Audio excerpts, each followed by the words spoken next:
Hello and welcome back to another episode of Walkabout.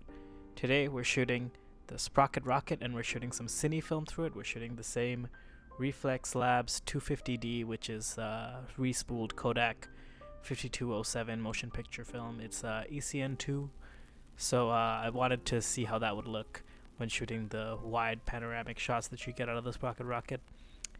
So yeah, that's what we're gonna do. Let's jump right in and we'll talk about it on the other side.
I also shot a roll of ektachromes with this Rocket Rocket, so I'm just gonna sprinkle those in as a bonus.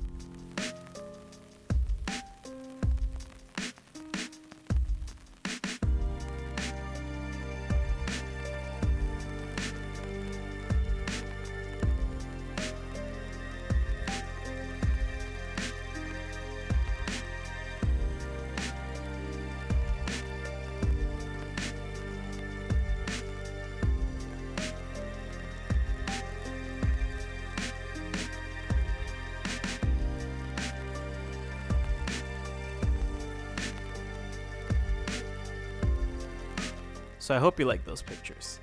The Sprocket Rocket is an extremely fun camera to use, and I stand by my purchase because it truly is the broke man's X-Pan. Because I mean, you could say, you know, the X-Pans are like in the thousands.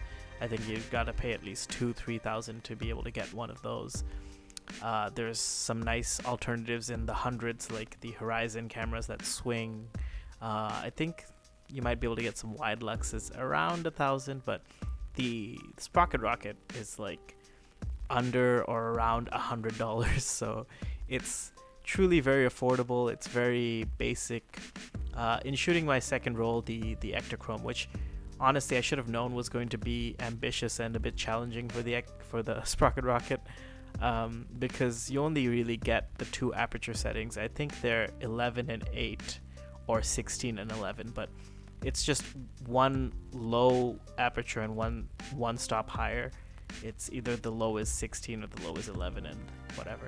But anyway, and the shutter speeds are only around, I think 1/100 or 1/125th is one setting and the other one is bulb.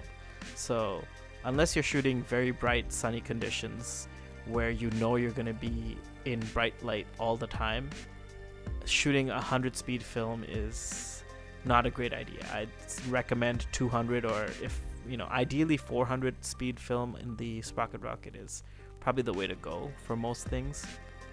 So yeah, that's what I learned, but I will still say that it's a great camera. It's really fun to use. The sharpness is really good in the center for a camera that is essentially entirely plastic, and the fall off, while a bit dramatic, as long as you get your subject in the middle, like 40 to 50% of the frame, you're gonna be pretty okay, I think. Yeah. Anyway, I also scanned the sprocket holes for the first time. Scanning the ektachrome was challenging because it was quite underexposed in a lot of the shots, so I had to scan it myself. I couldn't get the lab to scan it because I had them scan the first one, thinking that it'd be easier for them to do the panoramas. With camera scanning, doing the panoramas is a little more difficult unless you have a very specific mask. Thankfully, I did have one of the digitalizer masks from Lomography, but I found that using that on my light table, I did get a lot of the glare coming through the sprockets. So as a whole, scanning with the sprockets is difficult, but we made it work for the second roll. The first roll didn't have the sprocket holes because it was scanned in the lab. But all in all, I had a fun time, and I'll probably be using the Sprocket Rocket again. And I hope you like the video, and I'll see you in the next one, which I have already planned and shot. It is going to be on 120, and well, I mean, I don't know if you've noticed, but this is a different location that I'm filming in because I'm no longer living in Toronto.